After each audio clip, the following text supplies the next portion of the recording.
السلام علیکم، کیا حال ہے بھائی؟ ٹھیک ہے نا؟ وعلیکم السلام، کیسے ہیں آپ؟ خیرت سے ہیں؟ ٹھیک ہے آپ؟ اچھا، میرا سوال یہ تھا کہ جو ہے نا، یہ جیسے آج کل فوریکس ٹریڈنگ ہو گئی، اوکٹا ایف ایکس ہو گیا، آن لائن ٹریڈنگس کی جو ہے، تو پہلے جوا کھیلا جاتا تھا، جا کے جوئے کے اندر لگاتے تھے لوگ پیسے، تو ان میں بھی ان کے پاس ٹرکس ہوتی تھی کہ جس کے ذریعے وہ جوا بیشتر جیتتے تھے، یا اس کے لیے یوز کرتے تھے ٹرکس جیتنے کے لیے. تو مجھے اب یہ بتائیں کہ جو آج کل اس کے اوپر بھی ٹرکس یوز کرتے ہیں لوگ، گراف کے اوپر جو کیا اوپر بھائی؟ دیکھتے ہیں کہ گراف اگر اس جوا جو ٹائم یوں کھیلتا جا ہے رہا ہے تو.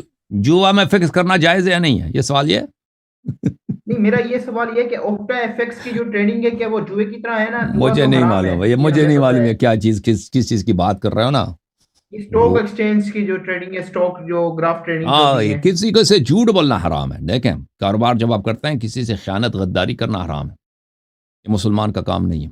اہل بیت علیہ الصلوۃ والسلام غداری کرنے سے، چوری کرنے سے، جھوٹ بولنے سے اس سے منع. کاروبار میں انسان کو ایماندار رہنا چاہیے، ٹھیک ہے نا؟ اگر آپ کہتے ہیں آپ اسٹاک ایکسچینج میں فراڈ کرتے ہیں، ٹھیک ہے نا، ایک چیز جو دوسروں کے سے غداری کے معاملے میں، مثلا ہم پرائز فکس کرتے ہیں، کچھ کرتے ہیں، یہ چیزیں نہیں کرنی چاہیے، ٹھیک ہے نا؟ یہ ایمانداری ہے. اہل بیت علیہ اچھا، مجھے الصلوۃ ایک والسلام بات امین بتائیں، تھے. ہمارے ہاں. اہل بیت علیہ السلام امانت دار تھے. اہل بیت علیہ السلام اگر کسی کافر سے بھی اگر معاملہ کرتے تھے، اس کا پیسے دیتے تھے. وہی جو جس بات پہ انہوں نے توافق کیا ہے، کمٹمنٹ کیا ہے، اس کو دیتے تھے. اس طرح میرے بھائی، ٹھیک ہے نا؟ کہیں بھی کسی سے غداری نہیں کر سکتے. اچھا. غداری کرنا، خیانت کرنا، چوری کرنا، جھوٹ بولنا، یہ شیعہ کا کام نہیں ہے. یہ ہاں، آپ مرجے اچھا، کے پاس ویسے جاؤ، وہ عموماً. کہتے ہیں جی ہاں جائز ہے.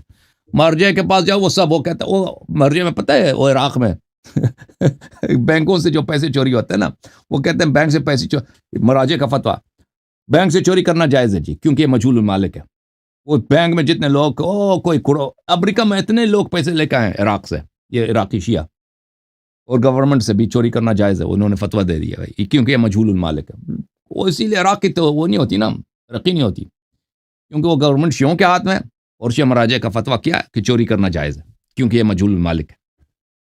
ہاں جی، اچھا، اوکے یہ بھائی. بتائیں کہ ویسے میرا ایک دوست جو ہے نا، وہ کہتا ہے کہ جو ہے نا، یہودیوں کے ساتھ کاروبار حلال ہے. تو اگر کوئی یہودی ہو، کاروبار کسی کے جیسے ساتھ بھی اسرائیل حلال کا ہے. ہے. اگر ہاں، خرید و تو وہ فروخت مجھے ہے یہ نا، بتائیں وہ کہ. فرق نہیں کرتا ہندو ہے یا ہندو یہود ہے، سامنے شیعہ ہے. بھائی یہ میرا ہاں. کپ ہے، اس کی قیمت 10 روپے ہے، 10 روپے دے دو، میں آپ کو دے دیتا ہوں، یا میں آپ سے خریدتا ہوں. یہ تو یہود مسلمان کا اس میں فرق نہیں ہے. نہیں، اس کے اندر کہ ہم یہ کسی غیر مسلم کے انڈر میں کام کریں، وہ ہمارے وجہ سے جو پروفٹ کمائے، اور وہ پروفٹ ہمارے دین کوئی کے بات خلاف نہیں، یوز کرے کوئی یا بات ہماری نہیں کنٹری کے ہے، خلاف یوز کرے. مزدوری اسی کو کہتے ہیں بھائی. دیکھیں، اگر آپ کسی کے پاس کام کرتے ہیں نا، وہ آپ کو تنخواہ دے ہوں. دیتا ہے، لازمی بات، اس کا کچھ منفعت تو ہوگا، تو پاگل تو نہیں ہے ایسے ہی آپ کو رکھ دینا.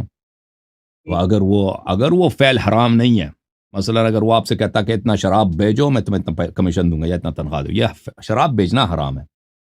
جو فعل حرام ہے وہ نہیں کر سکتے. لیکن اگر وہ فعل جائز ہے، میں آپ کی دکان میں کام کرتا ہوں، وہ کہتا ہے دکان کو جھاڑو لگاؤ، میں جھاڑو لگاتا ہوں، بھائی شام کو میں آپ کو 100 روپے دوں گا، ٹھیک ہے، میں کوئی حرام نہیں کر رہا، میں جھاڑو لگا رہا ہوں، وہ 100 روپے شام کو دے دے گا، ٹھیک ہے. یا میں مثلا مجھے استری کرنا آتا ہے، ٹھیک ہے، میں جاتا ہوں درزی کے پاس، درزی یہودی ہے، کہتا ہے ٹھیک ہے، ان کپڑوں کو استری لگاؤ، ٹھیک ہے نا. اب میں استری لگاتا ہوں، وہ یہودی مجھے 100 روپے دیتا ہے، وہ خود 1000 روپے کمائے گا میرے کام سے، کوئی بات نہیں، کوئی بات نہیں، بالکل جائز. اچھا، میرا سوال یہ تھا کہ اس کے پاس جو ہم کام کر رہے ہیں، وہ جو پروفٹ ہے، وہ پروفٹ ہمارے اگر ریلیجن کے اگینسٹ یوز کرتا ہے، تو کیا ہمارا وہ اس کے پاس کام کرنا حلال ہوگا؟ وہ اس سے فرق نہیں پڑتا کہ وہ کہاں خرچ کرے، وہ آپ کی ذمہ داری نہیں ہے.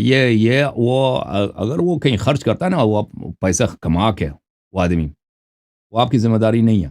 اگر آپ اس کے ساتھ کام کرتے ہیں، وہ آپ کا تنخواہ دے دیتا ہے، اس کا فائدہ ہوتا ہے. وہ فائدہ کہاں کام کرے گا وہ الگ بات ہے، ٹھیک ہے نا. ہاں. اوکے، ہاں، شکریہ، تھینک یو. یہ جو عام طور پہ جو کاروبار کا مسئلہ ہے، ٹھیک ہے نا، آپ جو آدمی کام کرتا ہے کسی کے پاس پہ، وہ اپنا پیسہ کہاں خرچ کرے گا، یہ حرمت میں نہیں ہے. البتہ اگر آپ جائیں نا وہ کسی ظالم کے پاس، وہ ظالم آپ کو کہتا ہے کہ بھئی تو مثلا آپ ایران میں جائیں، وہ آپ کو پولیس بنا دیتا ہے، پولیس میں بھرتی ہو جاؤ. خامنی آپ سے کہہ دے کہ فلان کو مارو، میں تمہیں اتنا تنخواہ اتنا ہے، کیونکہ وہ پولیس، ان کے جو پولیس اسی لیے ہوتا ہے عام غریب آدمی کو مارنے کے لیے، جو پروٹیسٹ وغیرہ کرتے ہیں. یا جیل میں جاؤ، فلانے کو تمہارا کام ہے کہ اس سے کیا کرو، اعتراف لے لو، اقرار لے لو. اب میں ڈنڈا لے کے جیل جاتا ہوں ہر رات کو، سامنے والے کو کسی کا فولڈر آ جاتا ہے، فولڈر، یس، بھائی یہ فلانی آدمی ہے، بھائی اعتراف کرو. اعتراف کرو کہ تم جاسوس ہو. وہ بیچارہ کہے گا میں جاسوس نہیں ہوں. مار دو اس کو, اس وقت تک مارو کہ وہ اعتراف کرے کہ وہ جاسوس ہے. یہی تو ہوتا ہے نا. اگر کوئی فعل ایسا ہے کہ وہ فعل حرام ہے, وہ نہیں کر سکتے. باقی اگر وہ فعل حرام نہیں ہے, آپ کسی کے ڈرائیور ہیں, آپ کسی کے فیکٹری میں کام کرتے ہیں, جوتے بناتے ہیں نا, وہ فیکٹری کا مالک, وہ پیسہ کہاں وہ آپ کی ذمہ داری نہیں ہے.